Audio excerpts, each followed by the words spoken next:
اقوام متحدہ کی جنرل اسمبلی نے اتفاق رائے سے ہندوستان کی سرپرستی میں ایک قرارداد منظور کی جسے 70 سے زیادہ ممالک کی حمایت حاصل ہوئی، جس میں 2023 کو ملیٹس کا بین الاقوامی سال قرار دیا گیا۔ اس قرارداد کا مقصد اناج کی صحت سے متعلق فوائد کے بارے میں شعور اجاگر کرنا اور موسمیاتی حالات کے بدلاؤ کے کارن کاشت کے لیے ان کے مناسب ہونے کو بھی بتانا ہے۔ ملیٹس کا بین الاقوامی سال 2023 کے عنوان سے قرارداد ہندوستان نے بنگلہ دیش، کینیا، نیپال، نائجیریا، روس اور سینیگل کے ساتھ شروع کی تھی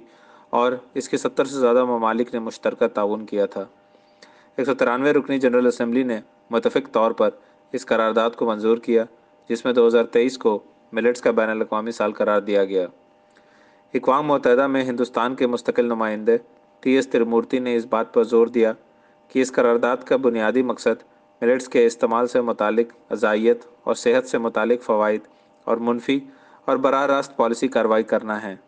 انہوں نے کہا کہ قرارداد کو اپنانے سے ملیٹس سے متعلق تحقیق اور ترقی اور تفصیلی خدمات میں بڑھتی ہوئی سرمایہ کاری پر بھی توجہ مبذول ہوگی۔